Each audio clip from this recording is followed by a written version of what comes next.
Hello दोस्तों, स्वागत है आप सबका आपके अपने YouTube चैनल अर्श तक कोचिंग क्लासेस में।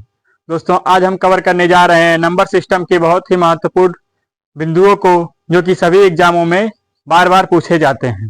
और अगर नंबर सिस्टम के आप इन बिंदुओं को समझ लिए तो आपके लिए पूरा मैथ सॉल्व करना आसान हो जाएगा, नहीं तो आपको मुश्किलों का सामना करना पड़ सकता है।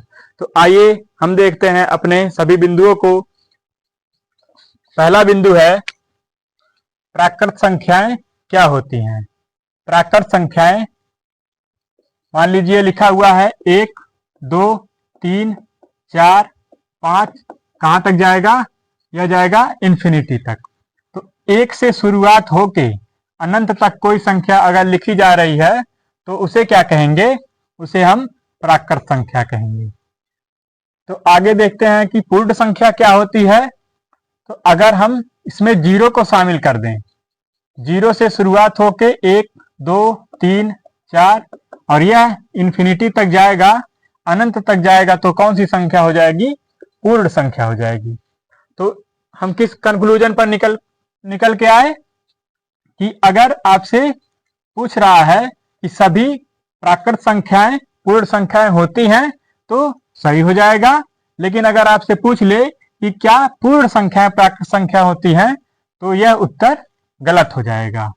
तो सभी प्राकृत संख्याएं पूर्ण संख्याएं होती हैं, लेकिन सभी पूर्ण संख्याएं प्राकृत संख्या नहीं होती है। तो यह बिंदु आपको समझ में आया होगा। बढ़ते हैं अगले बिंदु पर, देखते हैं पूर्णांक संख्या क्या होती है। तो पूर्णांक होता है 0, और 0 से इधर मान लीजिए लिया हुआ इन्फिनिटी से, माइनस इन्फिनिटी से 4, -3, -2, -1 और 0 के इधर क्या रहेगा? प्लस की 1, 2, 3, 4, कहां तक जाएगा? इन्फिनिटी तक। तो माइनस इन्फिनिटी से लेकर 0 तक, और फिर इधर 1 से लेके कहीं तक आप संख्या लिख देंगे, क्या कौन सी संख्या कहलाएगी? वह संख्या पूर्णांक कहलाती है। यह बिंदु भी आपको समझ में आ गया होगा। बढ़ते हैं अगले बिंदु पर, सम संख्या क्या है। तो 2 से विभाजित होने वाली संख्या, 2 से विभाजित होने वाली संख्या क्या है? सम संख्या है।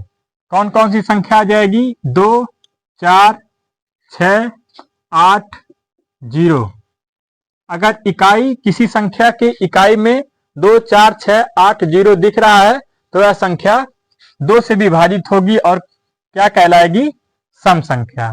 मान लीजिए आपको दिया हुआ है 2, 4, 8, 6, यह कोई संख्या दी हुई है, तो इसे हम यहां देखेंगे इकाई अंक 6 है, तो यह क्या है? यह सम संख्या है। अगला बिंदु देखते हैं, विषम संख्या क्या है। विषम संख्या है 1, 3, 5, 7, 9। जो वह संख्या जो 2 से विभाजित नहीं होती है उसे हम विषम संख्या कहते हैं। अगर आपको दे दिया जाए 5, 1, यह संख्या आपको दी हुई है, तो इकाई अंक पहले देखेंगे आप, क्या दिया हुआ है? 5। 5 2 से डिवाइड नहीं होता है, तो यह कौन सी संख्या है?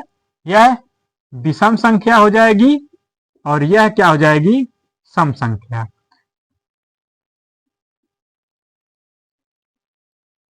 यह विषम हो जाएगा और वह सम संख्या हो जाएगी। तो हम इन बिंदुओं को भी देख लिए कि सम किसे कहते हैं और विषम किसे कहते हैं। आगे बढ़ते हैं, अब देखते हैं भाज्य संख्या किसे कहते हैं। तो अगर किसी भी संख्या का अगर 2 से अधिक गुणनखंड हुए तो वह कौन सी संख्या हो जाएगी? वह भाज्य संख्या हो जाएगी। जैसे अगर हम 2 को डिवाइड करेंगे तो 1 से कटेगा और खुद अपने आप 2 से कटेगा, तो इसके कितने गुणनखंड हुए? 1 और 2, 2 गुणनखंड हुए। लेकिन अगर हम 4 को देखेंगे तो 1 से कटेगा, 2 से कटेगा, फिर अपने आप 4 से भी कटेगा। तो इसके कितने गुणनखंड हुए? 1, 2 और 3। तो यह हमारी भाज्य संख्या है और 2 क्या है? अभाज्य संख्या है। तो हम यह समझने में आसानी हो गई अब यहाँ दोनों उदाहरण लेने पर कि अगर 2 से अधिक गुणनखंड हो रहे हों तो वह भाज्य संख्या है, और अगर 2 ही गुणनखंड हो रहे हैं तो वह अभाज्य संख्या है। यहाँ एक बिंदु दिया हुआ है आपको अभाज्य संख्या। अभाज्य संख्या कौन कौन सी है? 2 है, 3 है, 5 है, 7 है, 11 है। इन सबको आप देखेंगे तो इनका गुणनखंड क्या होगा? 1 और 2, यह भी 1 और 3, यह भी 1 और 5। तो अभाज्य संख्याएं किससे कटती हैं? 1 से कटेंगी और अपने आप स्वयं से कटेंगी। वह कौन सी संख्या हो जाएगी? अभाज्य संख्या हो जाएगी। लेकिन भाज्य संख्या क्या होगा? वह 1 से कटेगा, फिर अपने आप से कटेगा, फिर अन्य किसी भी संख्या से कट सकता है। इसका मतलब 2 से अधिक गुणनखंड जिसके होंगे वह भाज्य संख्या, और जिसके 2 गुणनखंड होंगे वह अभाज्य संख्या कहलाती है। अगर आपसे पूछेगा कि सबसे छोटी भाज्य संख्या और सबसे छोटी अभाज्य संख्या, तो सबसे छोटी भाज्य संख्या 4 होती है और सबसे छोटी अभाज्य संख्या क्या है? 2 होता है। बढ़ते हैं अगले पॉइंट पर। अगला क्या है? सह अभाज्य संख्या। इसे हम मिटा दे रहे हैं। सह अभाज्य संख्या क्या होता है? जिसका, अगर हम सरल भाषा में जानना चाहें तो जिसका HCF 1 होगा, वह क्या है? सह अभाज्य संख्या है। जैसे हम कोई संख्या ले रहे हैं 3, 5, 2, 3, 4, 7, 8, 11, कोई भी संख्या ले सकते हैं। इसमें यह नहीं है कि दोनों सम हो या दोनों विषम हो, कोई सम कोई विषम हो सकता है। तो हम देख पा रहे हैं कि इसका HCF कितना होगा? 1 होगा, इसका भी 1 होगा, इसका भी 1, इसका भी 1।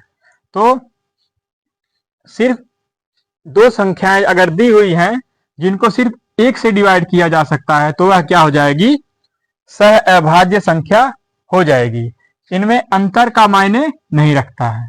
अगर 8 है और यहाँ 31 है तो यह भी 2 संख्या दिया हुआ है, तो क्या है? यह सह अभाज्य संख्या है। आगे बढ़ते हैं। युग्म सह अभाज्य संख्या क्या होता है? इसी का एक पार्ट है युग्म सह अभाज्य संख्या। इसमें क्या दिया रहेगा आपको? युग्म सह अभाज्य संख्या जैसे दिया हुआ है 3 और 5। आगे बढ़ते हैं और दिया हुआ है 5, 7, 11 और 13। इनका अंतर, युग्म सह अभाज्य संख्याओं के अंतर कितना होगा? 2 होगा, और इनका गुणनखंड कितना होगा? 1। HCF इनका कितना होगा? HCF अगर हम सरल भाषा में समझें तो HCF कितना होगा? 1। इनका भी अंतर 2 और HCF 1। इसका भी अंतर 2, HCF कितना है? 1। लेकिन अगर हम यहां ले रहे हैं 7 और 9, इसका अंतर तो 2 हो जा रहा है। अंतर कितना हो रहा है? 2। लेकिन यह क्या है? यह भाज्य संख्या है। 9 भाज्य संख्या है। देखेंगे 1 से कटेगा, 3 से कटेगा और अपने आप से कटेगा। तो इसका कितना गुणनखंड हो गया? 3।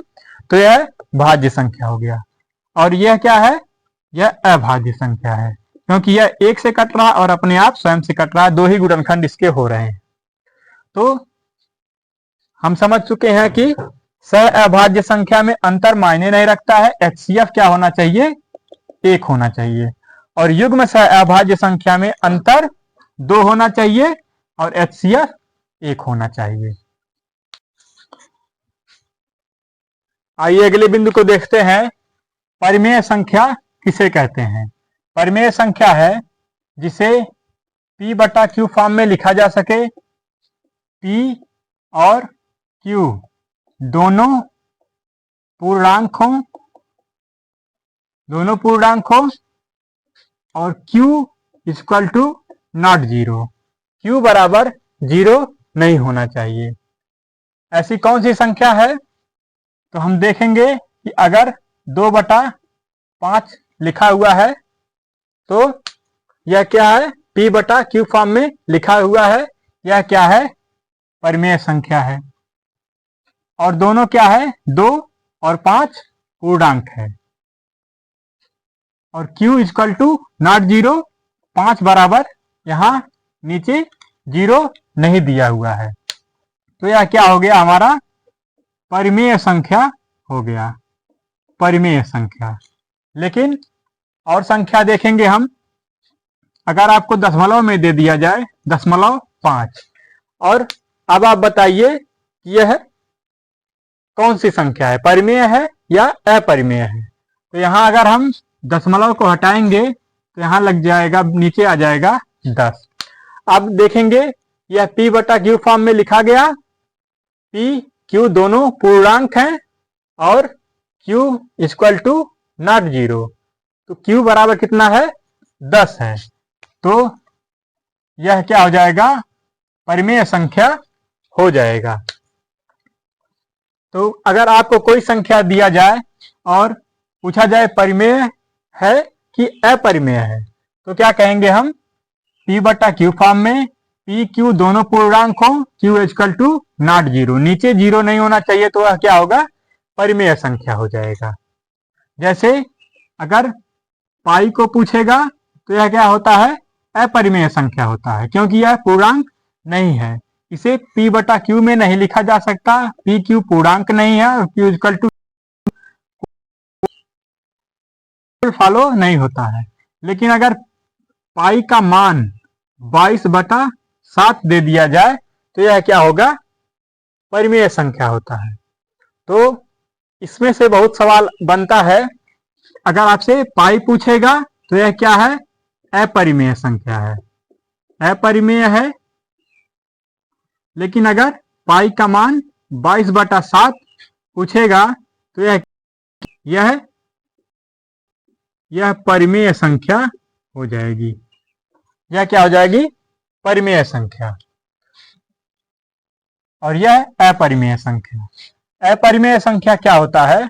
जिसे P बटा Q में ना लिखा जा सके, P और Q दोनों पूर्णांक ना हो और Q equal to not zero भी हो सकता है। तो अपरिमेय संख्या का कुछ उदाहरण ले रहे हैं। जैसे पाई हो गया, लिख दिया गया √2 √5। अगर अंडर रूट क्या लिखा जा रहा है? 16। और आपसे पूछा जा रहा है यह अपरिमेय है कि परिमेय है, तो इसे अगर हम 16 क्या होता है? यह होता है 4 का वर्ग। अगर हम इसे अंडर रूट हटाएंगे तो यहाँ क्या निकल के आ जाएगा? 4। अब 4 क्या हो गया? परिमेय संख्या हो गया। तो इसे भी हम कह सकते हैं कि यह क्या है? परिमेय संख्या है। लेकिन 5 का वर्गमूल हम नहीं निकाल सकते, तो यह क्या है? यह अपरिमेय संख्या है। अब यहाँ आप कहेंगे कि P बटा Q फॉर्म नहीं लग रहा है, तो यहाँ हम एक अगर बढ़ा देते हैं तो ये क्या हो गया? P बटा Q भी हो गया। Q equal to not zero है और P और Q क्या है? दोनों पूर्णांक है। तो अगर आपको कोई संख्या ही ऐसे दे दिया जाए 24 और पूछ लिया जाए कि यह परिमेय है कि अपरिमेय है, तो यह क्या हो जाएगा? नीचे एक लगा के हम बता सकते हैं कि यह कौन सी संख्या है? परिमेय संख्या है। और अगर दशमलव भी यहाँ लगा रहेगा तो यह भी, यहाँ से दशमलव हटेगा, नीचे आ जाएगा जीरो। कौन सी संख्या हो जाएगी? परिमेय संख्या हो जाएगी। उम्मीद करता हूं कि परिमेय और अपरिमेय की परिभाषा आप लोगों को समझ में आई होगी। अब बढ़ते हैं और देखते हैं वास्तविक संख्या क्या होती है। तो वास्तविक संख्या जितनी परिमेय, अपरिमेय और पूर्णांक, माइनस पूर्णांक, पॉजिटिव पूर्णांक जितने भी थे वह सब किस में आते हैं? वास्तविक संख्या। 1 हो गया, 2 हो गया, -1, -2, पाई, √2, √3, दशमलव, 3.4, 0.5, कोई भी संख्या। इस संसार में जितनी भी संख्या हैं वो क्या होती है? वास्तविक संख्याएं। अगर आपसे कोई भी संख्या दे दिया जाए और आपसे पूछ लिया जाए कि कौन सी संख्या है या वास्तविक संख्या है कि नहीं है, तो सभी संख्याएं क्या होती हैं? वास्तविक संख्या होती हैं। तो इस पे तो सवाल नहीं बनता है, लेकिन जानकारी के लिए जानना जरूरी है। आगे बढ़ते हैं, देखते हैं परफेक्ट संख्या क्या होती है। तो परफेक्ट संख्या क्या है कि अगर कोई गुणनखंड दिया, मान लीजिए ये अंक दिया हुआ है 6 और ये दे रखा है 12, इसका गुणनखंड क्या हो जाएगा और इसका गुणनखंड क्या हो जाएगा? इन दोनों उदाहरण के माध्यम से हम आपको समझाने का प्रयास कर रहे हैं। तो 1, 2, 3 और 6, यह 1, 2, 3, 6 का गुणनखंड हो गया और 1, 2, 4, 8, यह किसका गुणनखंड हो गया? यह 8 का गुणनखंड हो गया। अब इसमें हम जो खुद से कट रहा उसे छोड़ देंगे और 1, 2, 3 जो बच गया उसे हम जोड़ देंगे। तो 3, 2, 5 और 1, 6। तो यह क्या है? यह परफेक्ट संख्या हो जाएगा। लेकिन 8 को हम छोड़ रहे हैं स्वयं को, 4, 2, 6, 1, 7, यह क्या है? यह परफेक्ट संख्या नहीं है। इसका मतलब क्या हुआ कि संख्या के गुणनखंडों को खुद के, अगर गुणनखंड खुद के जो काट रहा है उसे छोड़कर अन्य गुणनखंड को अगर हम जोड़ते हैं और वह संख्या हमें प्राप्त होती है तो उसे हम क्या कहते हैं? परफेक्ट संख्या कहते हैं। और अगर अन्य गुणनखंडों को जोड़ने पर वह संख्या नहीं प्राप्त हो रही है तो उसे हम परफेक्ट संख्या नहीं कहते हैं। तो उम्मीद है ये बिंदु आप लोगों को समझ में आया होगा। वीडियो अच्छा लगा हो तो लाइक करें, शेयर करें और चैनल पर पहली बार आए हो तो चैनल को सब्सक्राइब करें। मिलते हैं नेक्स्ट वीडियो में, तब तक के लिए जय हिंद।